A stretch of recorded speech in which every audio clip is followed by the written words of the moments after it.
Hello friends, आज के video में हम थर्मोडायनामिक्स में ही reaction enthalpy delta are H पढ़ेंगे। In a chemical reaction reactants are converted into products and is represented by, ऐसे ही लगते हैं हम रिएक्टेंट्स वर्क करते हैं या केमिकल रिएक्शन करते हैं और वो चेंज होते हैं प्रोडक्ट्स में। The enthalpy change accompanying a reaction is called the reaction enthalpy. अब रिएक्टेंट है, रिएक्टेंट की क्या होगी, एंथैल्पी अलग होगी और प्रोडक्ट की एंथैल्पी क्या होगी, अलग होगी। इन दोनों का जो डिफरेंस होता है उसको हम बोलते हैं reaction enthalpy, that is equals to delta are H.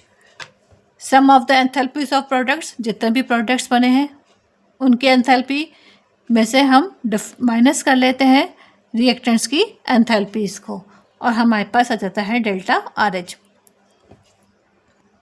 अब इसको अगर हम साइंटिफिक वे में लिखें तो sum of the enthalpies of the products and minus sum of the enthalpies of a reactants, that equals to delta are H. That is question number 14.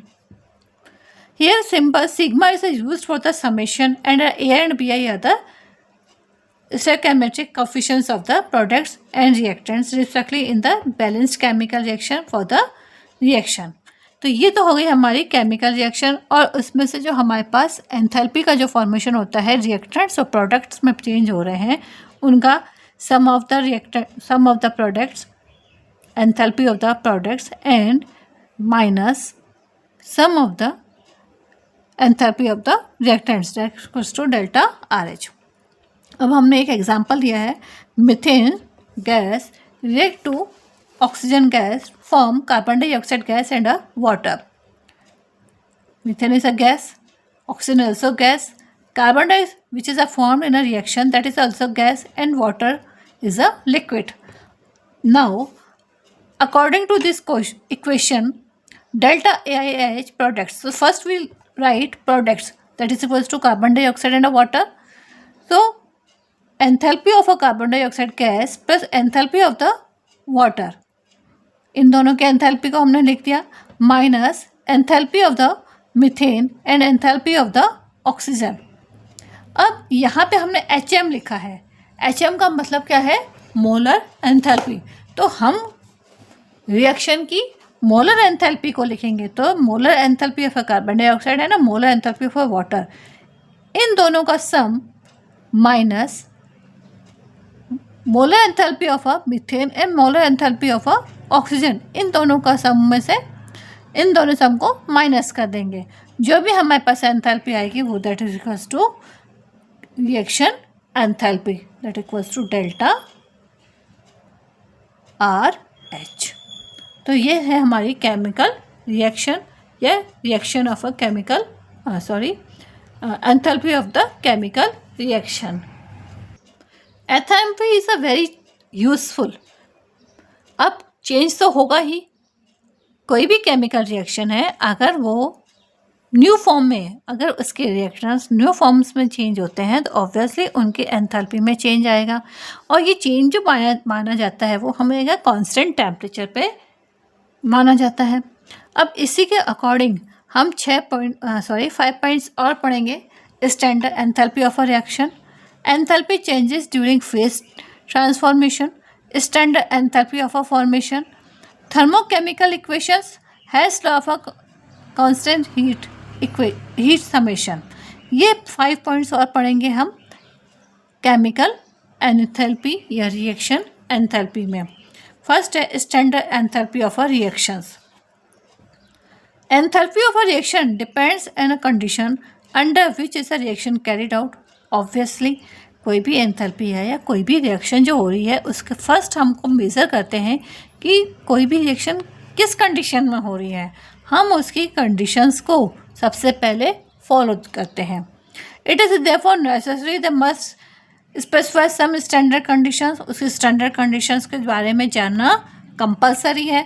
The standard enthalpy of a reaction is the enthalpy change for a reaction when all the participating substance are in their standard state. तो actual में standard enthalpy of reaction क्या है कि standard enthalpy of a reaction कि कोई भी chemical reaction जो हो रही है या जिसमें कोई भी उसके प्रोसीजर में कोई भी चेंजेस आ रहा है, तो वो उसके जो एंथैल्पी चेंजेस जो हो रहे हैं, उसकी एंथैल्पी में जो चेंजेस आ रहे हैं वो स्टैंडर्ड स्टेट्स पर हैं या नहीं।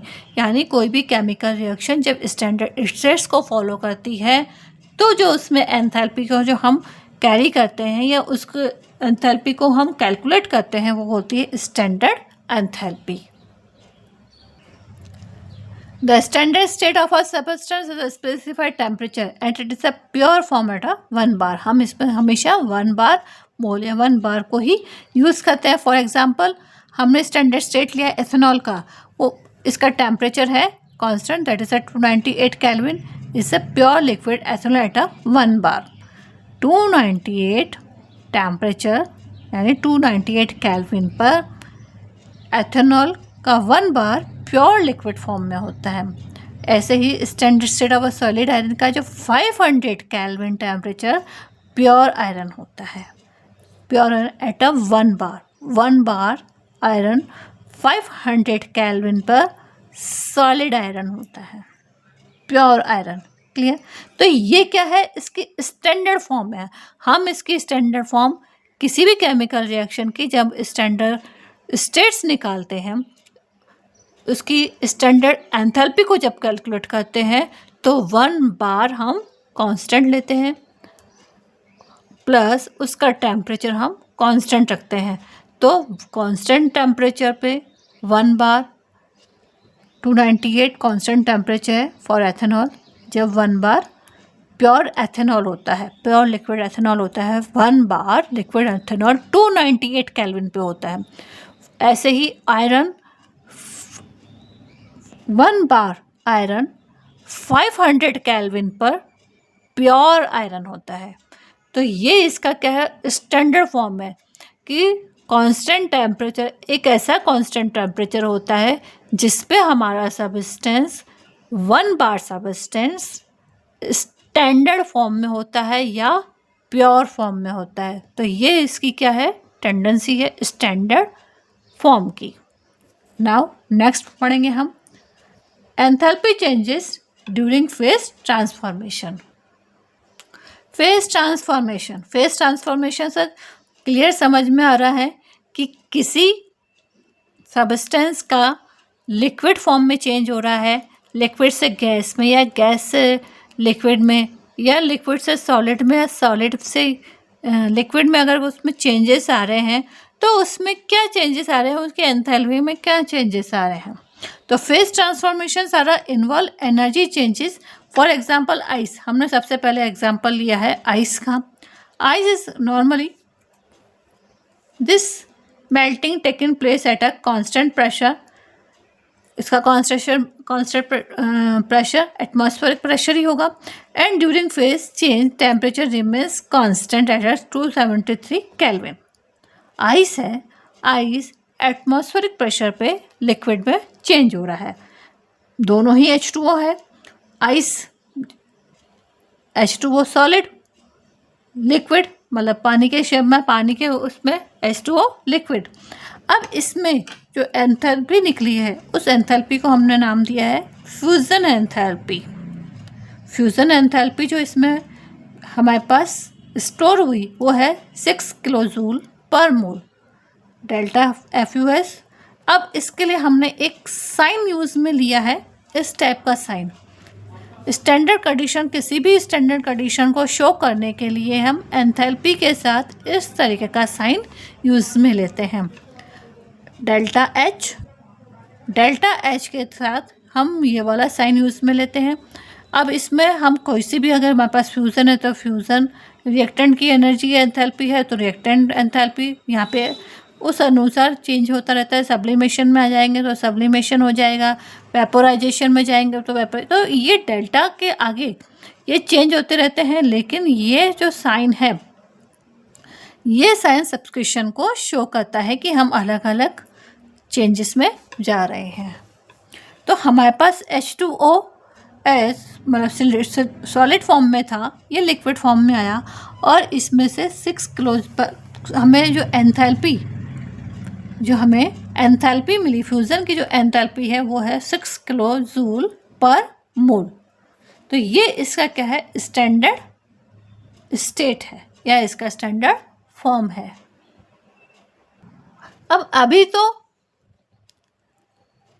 आइस थी, यानी H2O जब सॉलिड फॉर्म में था वो लिक्विड चेंज में चेंज हुआ और हमारे को 6 किलो जूल पर मोल एनर्जी हमें मिली।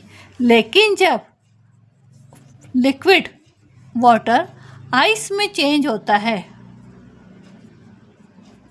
तब ये 6 किलो जूल एनर्जी कंज्यूम करता है। ठीक है, तो ये एनर्जी कहाँ से लेगा, सराउंडिंग से लेगा। The enthalpy changes that accompanies melting of a 1 mole of a solid substance is standard is called a standard enthalpy of a fusion or a molar enthalpy of a fusion delta FUSH. Fusion delta fusion enthalpy. Enthalpy change, अब क्योंकि इसमें enthalpy changes हुआ है solid से liquid या liquid से solid, दोनों ही phase में क्या हुआ, इसकी एनर्जी क्या है, स्टैंडर्ड है।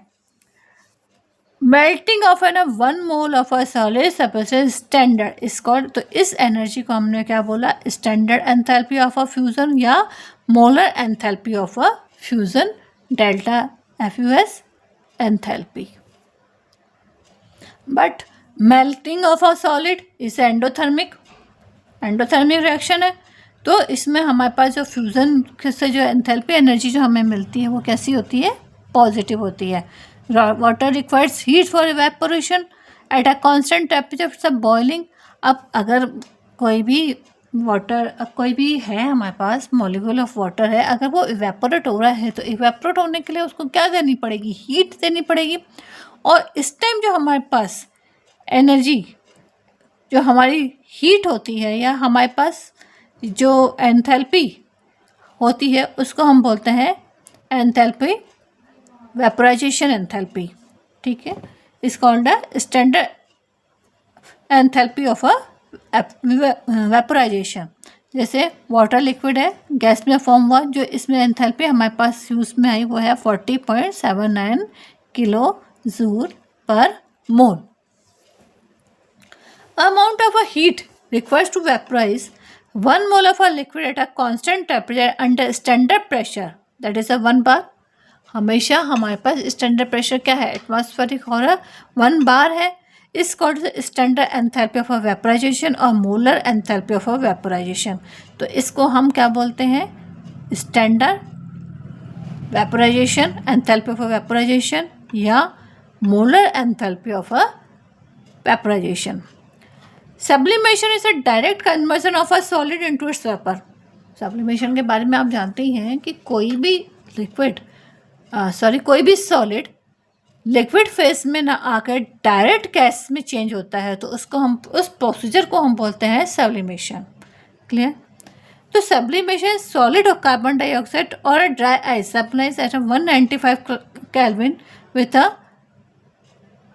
इसकी जो एंथैल्पी निकली है वो है 25.2 kilo joule. Naphthalene is a sublimes slowly and form times for this their energy will be 13.0 kilojule per mole. Ice, when a dry ice is sublimes, ये होती है 195 केल्विन पर।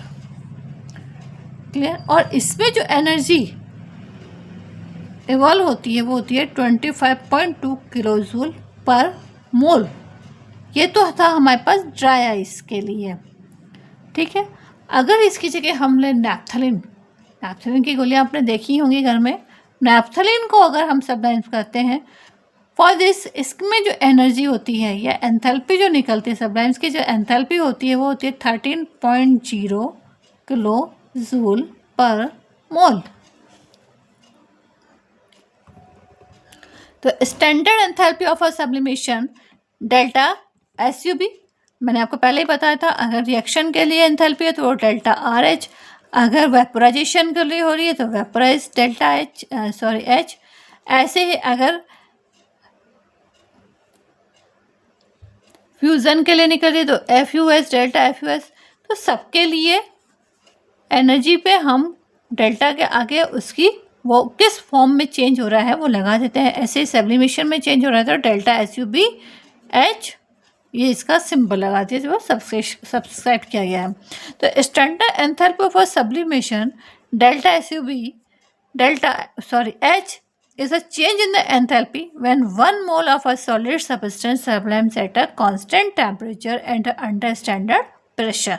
तो कोई भी आपका सब्सटेंस या कोई भी सब्सटेंस जब सब्लाइम्स होता है इन कंडीशन ऑफ कांस्टेंट टेम्परेचर और स्टैंडर्ड प्रेशर पे, तो हम उसको बोलते हैं standard enthalpy of a sublimation.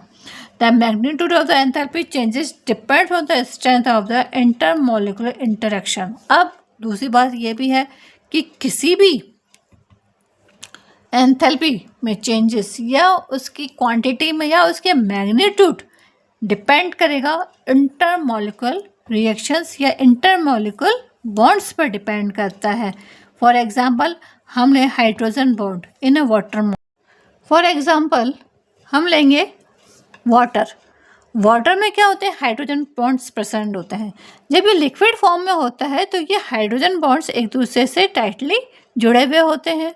ऐसे ही अगर हम ले ऑर्गेनिक लिक्विड जैसे एसीटोन ले, तो इनका जो इंटरमोलिकुलर बॉन्ड होते हैं वो डाइपोल बॉन्ड की वजह से क्या हो जाते हैं, वीक बॉन्ड हो जाते हैं।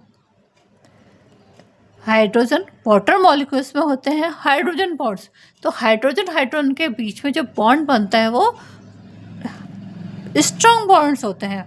लेकिन ऑर्गेनिक लिक्विड्स जो होते हैं उनमें डाइपोल मूवमेंट होने की वजह से या डाइपोल इंटरमोलिकुलर बॉन्ड होने की वजह से उनमें जो बॉन्ड्स बनते हैं वो बनते हैं weaker. This is requires less heat to vaporise 1 mole of acetone than it's dash to vaporise 1 mole of water. इसीलिए वाटर मॉलिक्यूल को हीट की कंजप्शन ज़्यादा होती है, जबकि लिक्विड जो हमारे पास ऑर्गेनिक लिक्विड्स हैं उनको हीट की नेसेसरी हीट कम होती है। So for all atoms and molecules have a different enthalpies. इसीलिए अकॉर्डिंग टू बॉन्ड उनकी एंथैल्पीज में भी क्या हो जाते हैं, चेंजेस होते हैं। जिसमें जितना इंटरेक्शन बॉन्ड होगा उसकी एंथैल्पी उतनी ही ज़्यादा होती है। आज की क्लास में हम यहीं तक पढ़ेंगे। नेक्स्ट क्लास में हम standard enthalpy of a formation पढ़ेंगे। आज के लिए थैंक यू।